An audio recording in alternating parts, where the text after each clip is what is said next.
بسم اللہ الرحمن الرحیم۔ آیت اللہ العظمی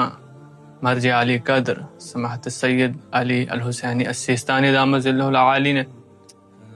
اساتذہ اور طلباء کو نصیحت فرماتے ہوئے ارشاد فرمایا کہ اساتذہ اور طلباء جو یونیورسٹی یا کالجز کے ساتھ بھی منسلک ہیں، انہیں چاہیے کہ اپنے علوم کے ساتھ اخلاص کا رویہ رکھیں، یعنی خلوص کے ساتھ علوم کو حاصل کریں اور جدید علوم کی طرف قدم بڑھائیں۔ خصوصاً میڈیکل کے طلاب، جو میڈیکل کے سٹوڈنٹس ہیں، طب کے سٹوڈنٹس ہیں، انہیں چاہیے کہ وہ جو اس علم میں جدید ایجادات ہو رہی ہیں اس کی طرف بڑھیں اور سب سے نمایاں نظر آنے چاہیے۔ تمام طلاب کو چاہیے کہ وہ اپنے شعبے میں علمی مضامین کو تحریر کریں یا اپنی تحقیقات کو سامنے لے کر آئیں اور اپنے دیگر افراد کی نسبت ہمارے جوان، ہمارے سٹوڈنٹس، ہمارے طلاب جو سب سے آگے نظر آنے چاہیے۔ اس سے آگے بڑھتے ہوئے سید بزرگوار فرماتے ہیں کہ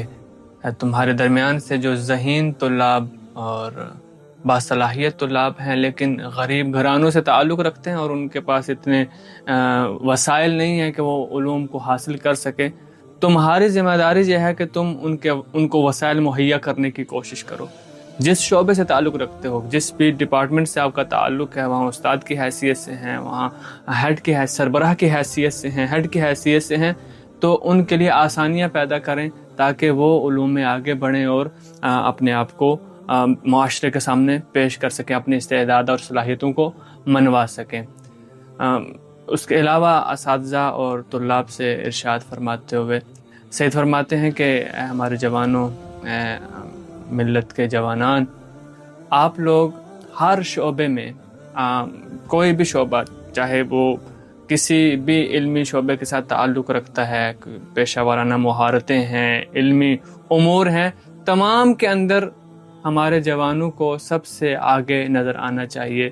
اور دیگر افراد کی نسبت اپنا اہم کردار ادا کرنا چاہیے کہ آپ لوگ علم کے خالق بنیں، علم کو کے رہنما بنیں اور اس علم کی دنیا میں رہنما کے طور پر خود کو پیش کریں کہ جیسے ہمارے سابقہ نیک اسلاف علوم کے میدان میں بطور رہنما سامنے آئے، بطور مقلد اور صارف نظر نہیں آئے۔ خداوند عالم کی بارگاہ میں دعا گو ہیں کہ خداوند عالم ہمیں نصیحتوں پر عمل کرنے کی توفیق عطا فرمائے۔ والسلام علیکم ورحمۃ اللہ وبرکاتہ۔